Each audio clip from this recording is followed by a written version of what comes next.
What's going on, everybody? Welcome back to the channel. I'm so happy to have you here. I am B-Hub, and today's video might be a little overdue because Raid has been coming out with just new hero after new hero after new hero. By the way, Polarium, we do need a little bump in our inventory space for our champion vault. We definitely need to be able to house some more heroes since you're dropping a ton of them on us. But since so many heroes have been coming out, I'm sure that leaves a lot of you asking, like, what does the meta look like? What are the tier lists? What are the best heroes for specific things in the game? And because we have so many heroes now, it's hard to do just a overall, top 10 legendaries. So I thought I would narrow it down today, and we're going to do top 10 legendary heroes for the clan boss and why. So stick around. I think you'll really enjoy it. So before we go ahead and start the countdown, I want to go over a list of some generic abilities that make characters good in Clan Boss. Now, if you're a veteran player and you've been at this game for a long time, I'm going to put a timestamp below where you can go ahead and skip to the countdown. But if you've only been playing for a little bit and maybe you have some questions as to why characters are good at Clan Boss, then stick around for a few seconds and I'm going to explain what are some generic reasons that can make a character strong. So what makes a character good at Clan Boss? Really, it's all about the debuffs. There are 5 debuffs that you want on the clan boss at pretty much all times during this fight, but you have to take note because the clan boss can only have 10 debuffs on it at any one time. So what does that mean? It means that you need standards. You gotta have a priority of which debuffs get landed on the clan boss. Now, what are the 5? The 5% poison and the HP burn debuff are both going to be some of your primary damage dealing debuffs. Those are going to tick every time the boss goes, and it's going to deal a ton of damage. Now, you want 25% weaken and you want 60% decreased defense. Both of those are going to help your characters deal more damage. There are 2 masteries that you might be familiar with called Giant Slayer and War Master, and both of those will deal a ton of damage to the clan boss. And if weaken and decreased defense are up, then every time that those masteries proc, those will deal even more damage because of those debuffs. The last one that you want is decreased attack. That one is going to help you survive longer, and you want the 50% version of it. Now, for the other debuffs, you might get away with using the weaker versions of those if you can, but I'll go ahead and tell you that the 25% decreased attack really isn't worth your time. I would go with another hero that can do something different. Now, I'm gonna link a card to this video right here so that you can check it out. Some other runs of me using Clan Boss teams so you can understand what I mean and see it in real time, how you deal a ton of damage on Clan Boss. So there's a couple buffs that you want as well that are really going to help you in Clan Boss. The best one is going to be counterattack, but not just for one hero. Counterattack for the entire team, right? There's a couple of heroes in the game that can do that, and they're really good because of that. The other one is going to be increased speed. That one's going to help your characters attack more frequently and get more hits in. The last one is increased defense, 60%. If you pair that with decreased attack on the clan boss, 50%, you're going to last way later into that fight. You're going to be able to go more rounds and you're going to deal more damage. Alright, so let's kick off this countdown. We're going to go from number 10 to number 1, who I think is the number 1 best hero. And trust me, if you have him, it is a game changer. I don't think it's a question as to who's number 1. But we're going to start at number 10, and we're going to go to the Skinwalkers faction. Easily the most attractive sounding faction out of all the factions. We're going to click on this guy, Longbeard, whose beard I think should be a little bit longer if you're going to have that name. But he's a pretty solid hero. Here's what he does. He attacks one enemy, he'll ignore shield and block buffs. That's not why you use him on Clan Boss. His A2 is pretty good. You can get this reduced to a 2-turn cooldown, and he can place that weaken debuff that we talked about. That's really important. But the real reason why you use him is this. Horde's Fury. You can get this reduced to a 4-turn cooldown, and every 4 turns, he attacks with all 4 allies and increases the damage inflicted with them by 20%. This means that your team gets to go basically an entire extra round every 4 turns. This is really powerful. One of the things that makes a hero great at Clan Boss is being able to synergize well with other heroes. Remember, you have 5 heroes. You want them to all work well together. He is able to do that. You can have heroes that have those debuffs on their A1 and are able to either place more poison or decrease attack or whatever, and he will help them be able to do that even more consistently and at a faster rate. Man, Longbeard, don't sleep on him. He's a great hero. Alright, so coming in at number 9 is going to be the Dark Elf Xavier. Xavier is going to be one of the top damage dealers on Clan Boss. You obviously have to be able to crank out a lot of damage so that you can get to those greater chests and you can down the Clan Boss regularly. Your damage dealers are going to help you do that. Xayvia has an opportunity to place 3 poisons on her A1 and 2 poisons on her A2. She can really crank out those poisons that we talked about, and she can just deal a ton of damage. So Xayvia is going to come in at number 9 for that specific reason, because she is going to put up some great numbers. So coming in at number 8 is going to be Venus. Now number 8 and number 7 can kind of be interchangeable. They both have some advantages to them, and I'll explain that in a second. But Venus is going to be a void legendary. This means that she's going to be a pipe dream. She's going to be really difficult to get, but if you do get her, she's going to be great, because that means that she's not going to be vulnerable to any specific affinity that the clan boss might take. But Venus really does it all. Check this out. Her A1 has the ability to put those poisons to deal that damage.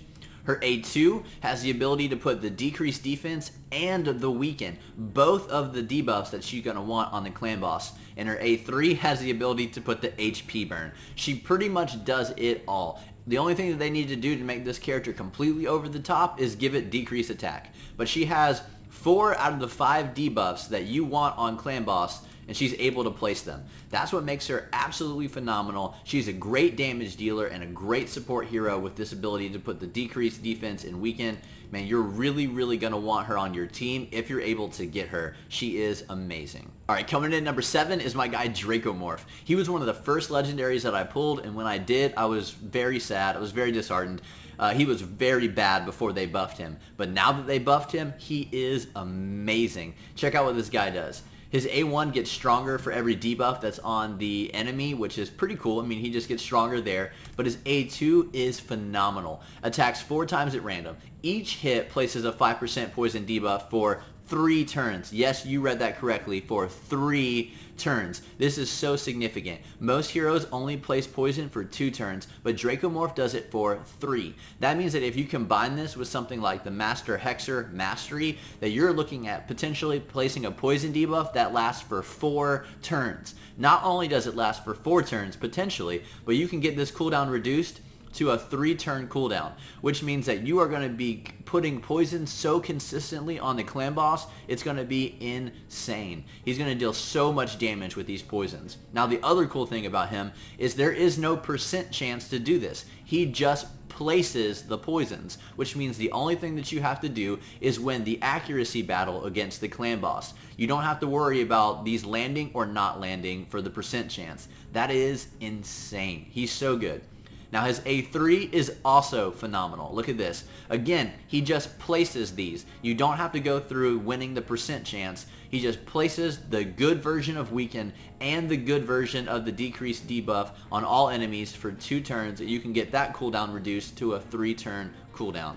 Dracomorph is absolutely insane right now. He's able to deal a ton of damage on clan boss, and he really shines right there. Now I'm incredibly happy that I have him, and I use him all the time in my clan boss runs. Alright, coming in at number 5 is going to be a hero that's been around for a while, and it's Bad El Khazar. Now, I'm not going to spend a ton of time on him because he has been around for a while, and most of you probably know him, but really, he is the best healer in the game. He heals based on the damage that he deals, which is amazing, and this is really what makes him super great on clan boss. He removes all debuffs from all allies, so he can remove the stun on somebody whenever they get stunned. He places 2 continuous heal buffs on all allies for 2 turns. Trust me, that heals them pretty significantly. That's a huge heal for you, and it's really going to help you stay alive. And he places 2 poison debuffs on all enemies for 2 turns. So he's able to heal your team, and he's able to deal a ton of damage on clan boss. Trust me, Bad El, coming in at number 5, best healer in the game, still an amazing hero. Alright, so coming in at number 6 is Arbiter. Arbiter is good pretty much all around everywhere in this game, but we're going to look at her specifically for clan boss today. So her A1 places that weaken that we know and we love. We know that's a good debuff. Her A2 is pretty much good for arena. You're not going to use this in clan boss. Her A3 and her A4, these 2 abilities are really awesome. Both of them increase the turn meter of all of the allies on your team. This is a really great ability, especially because this one is by 30%. That's a huge increase. This, if you're running a team that you want to have more attacks, you want them to go sooner and faster, this is a really good ability for it.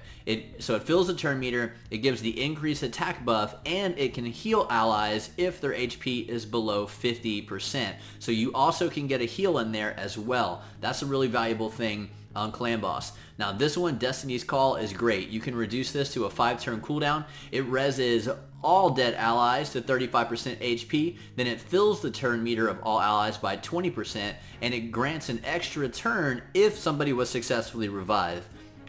Does anybody smell a combo here? Because I definitely do. Let me show you how this works. Alright, so you lose a couple of heroes. Well, we're going to res them all with Destiny's Call. They're going to get 35% HP, and they're going to get 20% of their turn meter filled up. Alright, now we get an extra turn. What do we do with our extra turn?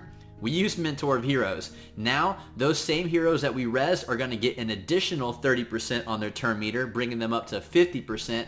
And because they get revived at 35% HP, they're going to get an additional 25% heal, bringing them up to, as long as my math is correct, 50% HP. So 50% health, 50% turn meter. This is an amazing combo that you can use. Arbiter, I think, is going to do you wonders, really going to help on those speed teams, and really going to give you some recovery potential on Clan Boss. Coming in at number 4 is my guy Septimus. He's in the Banner Lords. Now, a couple of these next heroes all share a very similar reason why they get placed really high up in this list. Septimus is found in his passive. Each attack has a 30% chance of increasing the duration of all debuffs on a target by 1 turn. This is a super coveted ability. A couple of heroes have it, but none of those heroes can perform it like the legendary ones can, because their attack, it works on their attack. Each attack, every single attack gets this ability. Each attack has a 30% chance of increasing that debuff by 1 turn. As we discussed, debuffs are really what is key to dealing a lot of damage on the Clan Boss, and if you start to extend those, you can deal, untold amounts of damage with these kind of abilities. Now, Septimus's A2 is also pretty good because its damage is based on the enemy max HP, so his A2 is going to deal a ton of damage. But really, this ability right here, the ability to extend debuffs and that ability to be on every attack that he does, that's one of the reasons why Septimus comes in at number 4 on our Clan Boss list. Alright, so coming in at number 3 is going to be Warlord. He's a Void Legendary, so again, he's hard to get. He's an Auric. Now, you're never going to really use his A3 in Clan Boss. His A2 you will use. It places a block debuffs, so you can block that stun that comes down. He places a shield, which is awesome, and he heals. So he kind of does it all on his A2. But his A1 is really what makes him make it on this list. He attacks one enemy, and if you level this up, he has a 40% chance of increasing the duration of all those debuffs by 1 turn. So again, he's one of these heroes that can do that. It makes him absolutely amazing to have this on his default skill. That combined with a block buff, shield, heal, he is a phenomenal hero, definitely worthy of being your number 3. Coming in at number 2 is Martyr, and Martyr does it all. She is an amazing hero. Let me show you why. So she attacks one enemy. She has a 45% chance of placing that decreased defense buff that we really like. That's the one that we want, and she can do that on her default skill. It's awesome. Her A3, it attacks all enemies and places the decreased attack debuff for 2 turns. This is why we want her for Clan Boss for this ability. You can get this reduced if you want to a 4-turn cooldown, but the decreased attack is, again, that's going to help us survive way longer. That's good, but this, her A2, is what makes her amazing at Clan Boss, and if you pair it with the decreased attack, it's even better.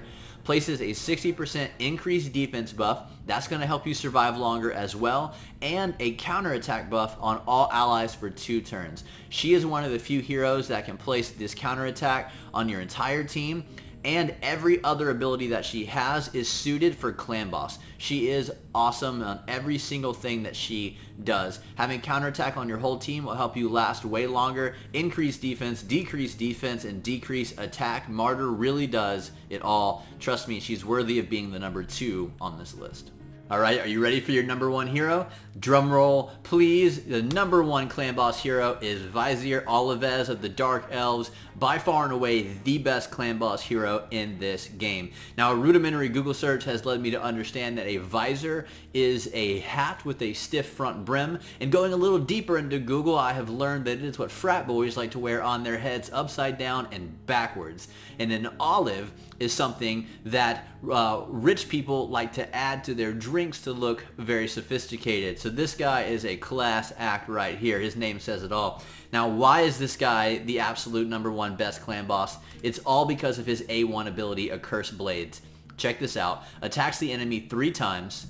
Each hit has a 35% chance of increasing the duration of all debuffs by 1 turn. And you can level this up so it can be a 50% chance. Yes, you read that correctly. Each hit can have a 50% chance of increasing all the debuffs.